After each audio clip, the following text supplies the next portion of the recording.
Hi friends, ఎలా ఉన్నారు? చలికి జలుబులు చేస్తున్నాయా? న్యూ ఇయర్ రాబోతూ ఉంది కదా. సో ప్లాన్ చేసుకుంటూ ఉన్నారా న్యూ ఇయర్లో ఎలా ఉండాలి ఏంటి అనేసి? సో ఎక్సర్సైజ్ చేయాలి, ఫిట్గా ఉండాలి, మంచి డైట్ ఫాలో అవ్వాలి, బిజినెస్లో ఇంకొంచెం ముందుకెళ్ళాలి. ప్లాన్ చేసుకుంటాం కదమ్మా ఎవరిమైనా. నేను కూడా ప్లాన్ చేసుకుంటానమ్మా.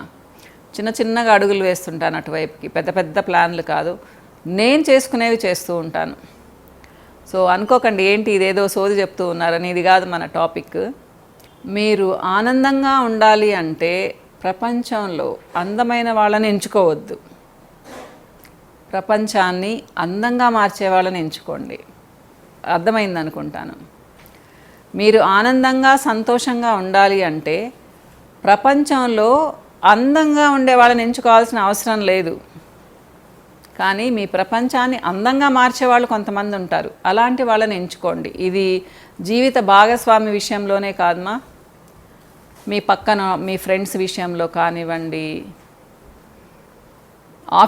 మీ ఆఫీస్లో కొలీగ్స్ ఉంటారు అంటే మరి వాళ్ళని ఏం చేయలేం కదా, కానీ మనం క్లోజ్గా ఉంటాం కొంతమందితో, వాళ్ళతో కానివ్వండి ఏదైనా.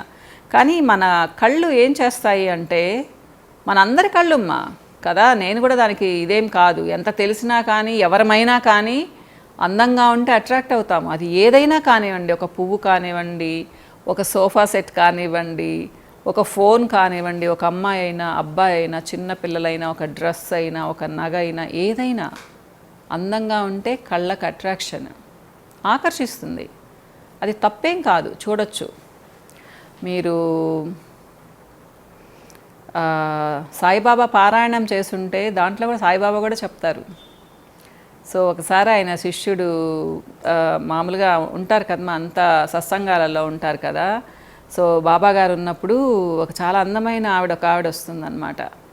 వచ్చినప్పుడు ఆయన శిష్యులు ఒక ఆయన పదే పదే ఆయన చూస్తూ ఉంటారు.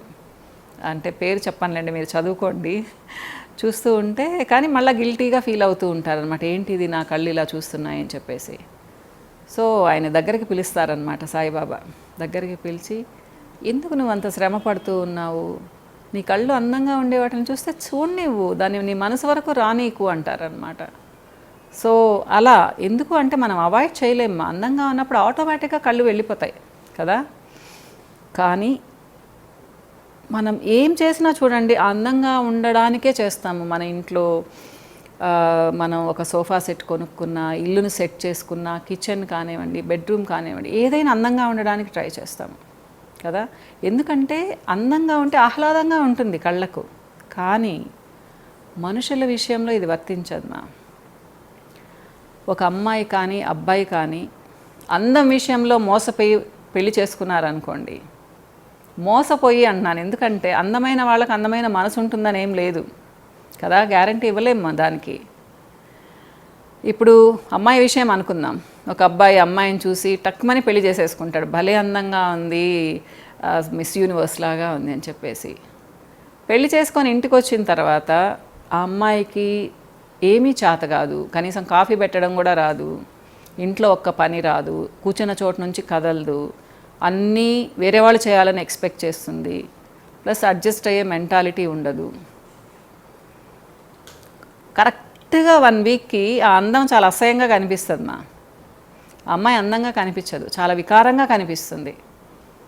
అలానే అబ్బాయిల విషయంలో కూడా ఒక అబ్బాయి చాలా అందంగా ఉన్నాడని పెళ్లి చేసుకునింది అనుకోండి, ఆ అబ్బాయికి ఈగోయిజం చాలా ఎక్కువ ఉంది అనుకుందాము, లేదా సంపాదించడం అనుకుందాము, ఖాళీగా కూర్చొని ఇంట్లో ఉంటాడు, ఊరికి కార్డ్స్ ఆడుకుంటూ డ్రింక్ చేస్తూ ఉంటాడు అనుకుందాము. వాడు ఎంత అందంగా ఉంటే ఏముందమ్మా చెప్పండి, ఆ అందం కూడా వెగటు పుడుతుంది కొన్ని రోజులకి. సో చాలామంది అమ్మాయిలు అబ్బాయిలు పెళ్ళిళ్ళ విషయంలో ఈ పొరపాటు చేస్తూ ఉంటారు. అంటే మీరు అనొచ్చు, ఏంటి మేడం అందంగా లేని వాళ్ళనే చేసుకోవాలని. నేను ఈడు జోడు బాగుండాలి అంటాను. మళ్ళీ ఇక్కడ ఫిజికల్ అపీరెన్స్ గురించి కొంచెం మాట్లాడుకోవాల్సి వస్తుంది. చాలా చక్కగా ఉన్న వాళ్ళకి మరీ బాగలేని వాళ్ళనిచ్చి చేయకూడదుమ్మా. నేను అనేది ఫేషియల్ ఫీచర్స్, బాడీ షేమింగ్ అనుకోండి, ఏమన్నా అనుకోండి, అందం అనేది మాట్లాడుకుంటాం. మరి చాలా చక్కగా ఉండే వాళ్ళకి, అంత పర్ఫెక్ట్గా ఉండే వాళ్ళకి అసలు ఏ చూడంగానే అసలు బాగలేదు అనిపించే వాళ్ళని ఇచ్చి చేయకూడదు.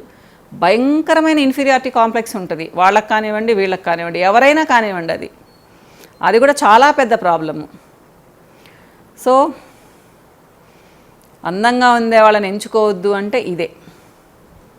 ఇంకా చెప్తూ ఉంటారు కదా, నువ్వు అందంగా కనిపించాలి అంటే నీ చుట్టూ కొంచెం అంత అందంగా లేని వాళ్ళు ఉంటే నువ్వు చాలా అందంగా కనిపిస్తావు అని చెప్పేసి కదా. ఇది కూడా చిన్నప్పుడు చాలామంది అంటూ ఉండేవాళ్ళు అనమాట. సో ఈ జోక్ అనుకోండి.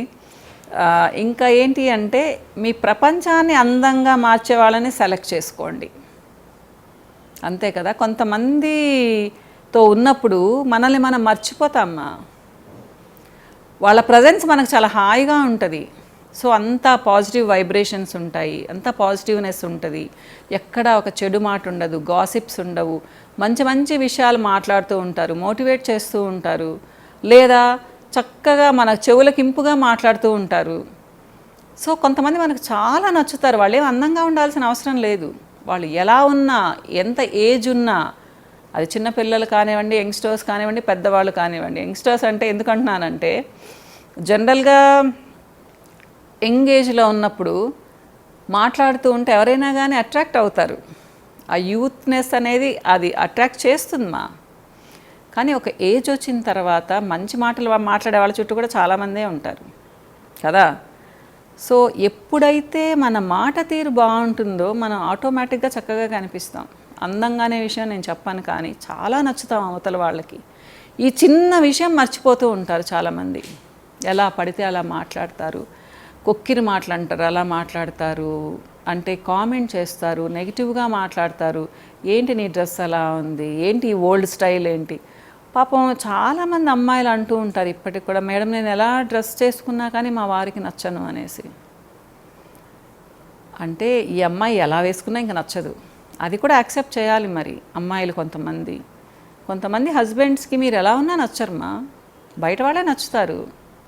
మీరు అల్ట్రా మోడర్న్ అప్ టు డేట్గా ఉండండి, అయినా కానీ మీరు ఎక్కడో ఉన్నట్టే ఉంటారు. వాళ్ళకి పక్కన వాళ్ళు వేరేలాగా ఉన్నా కానీ వాళ్ళకి చాలా అందంగా కనిపిస్తారు.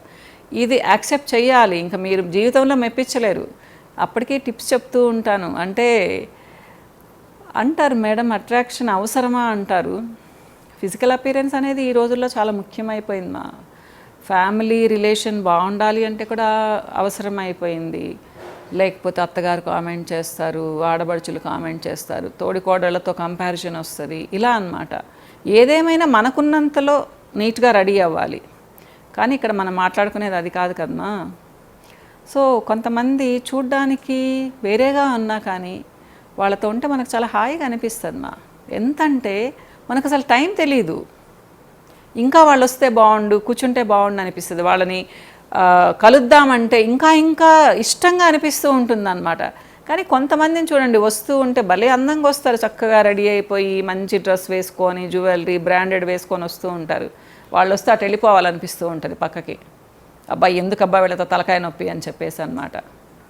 ఇలా ఉండకూడదు కదా. అంటే దీనికి మళ్ళీ చాలా ఫ్యాక్టర్స్ ఉన్నాయి.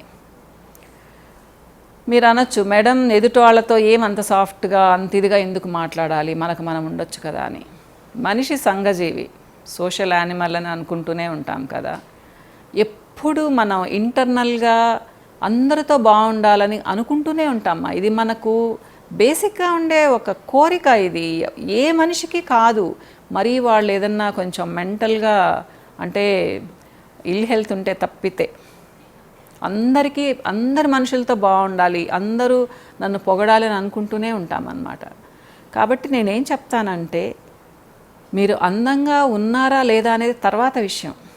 మీ మాట తీరు మార్చుకోండి, మంచి డ్రెస్ సెన్స్తో ఉండండి, మీ స్కిన్ కాంప్లెక్షన్ ఎలా ఉన్నా మీకు సూట్ అవుతుందా లేదా చూసుకోండి, బాడీ ఓడర్ లేకుండా చూసుకోండి, ఫ్రెష్గా ఉండండి.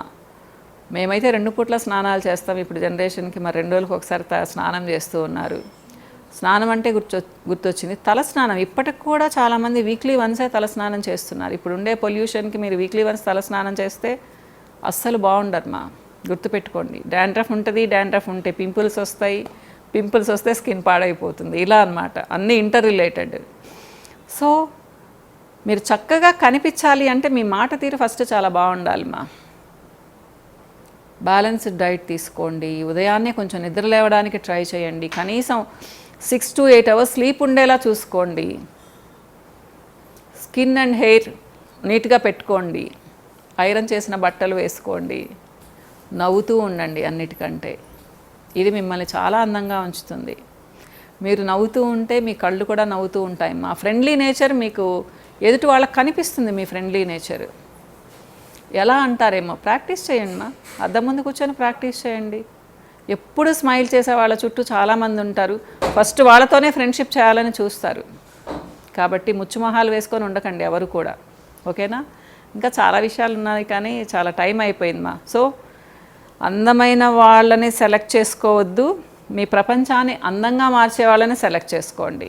చాలా బాగుంది కదా, గుర్తుపెట్టుకోండి మా. ఇది ఇంకో వీడియోలో మళ్ళీ కలుస్తాను. నమస్తే.